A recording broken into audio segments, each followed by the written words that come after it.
Hello दोस्तों, नमस्कार। आज की कहानी में आप सभी का स्वागत है। मेरी शादी के 6 महीने बाद ही मेरा पति मुझे छोड़ करके विदेश चला गया, क्योंकि उनके सर पे पैसों का बहुत कर्जा हो गया था। और दूसरी बात यह थी कि वह कभी बाप नहीं बन सकता था।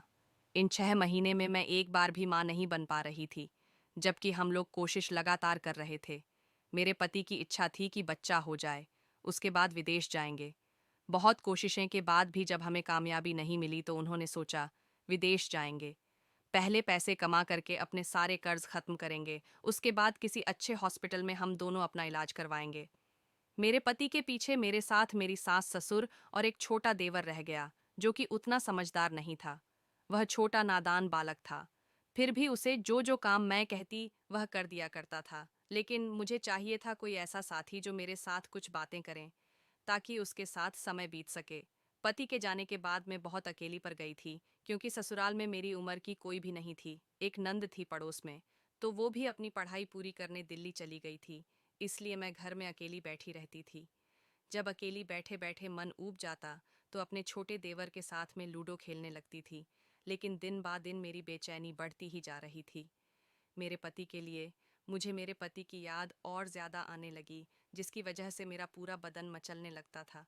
जब मेरा मन अपने पति के लिए ज़्यादा ही मचलने लगता तो मैं अपने छोटे देवर से कहती, देवर जी, क्या आज रात आप मेरे साथ मेरे कमरे में सो जाओगे?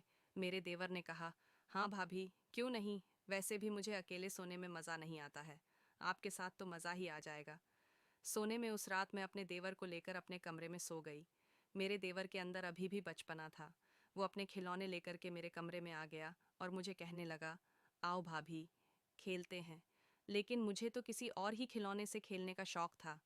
मैंने कहा, देवर जी आप ही खेलो और खेल कर सो जाना, मैं जा रही हूँ सोने। और मैं बिस्तर पे जाके लेट गई। मेरे बिस्तर पे लेटने के थोड़ी देर बाद मुझे मेरे पेट पे गुदगुदी सी महसूस हुई। मैंने जैसे ही आंखें खोल कर देखा तो मैं देखी कि मेरा देवर मेरे पेट पर अपना लट्टू नाचा रहा था, जिसकी वजह से मुझे गुदगुदी सी हो रही थी। मैंने कहा, देवर जी, आप ये क्या कर रहे हो?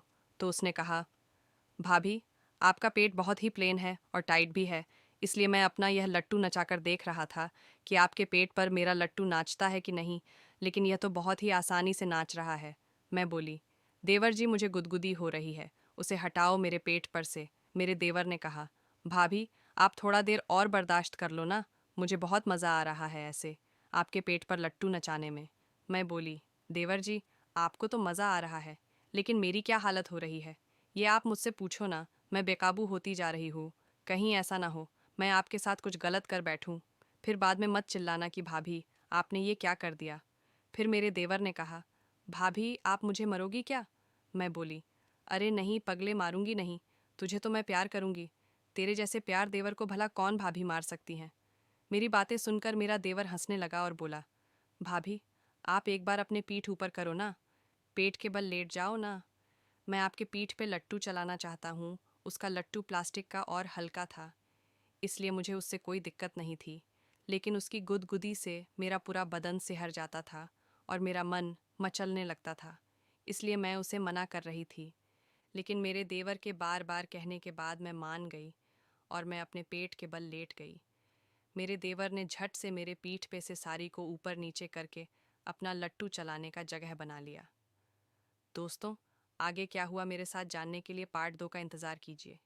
यह कहानी पूरी तरह से काल्पनिक है और इसका किसी भी प्रकार से कोई संबंध किसी भी व्यक्ति विशेष या समुदाय से नहीं है। ये केवल मनोरंजन के उद्देश्य से बनाई गई है।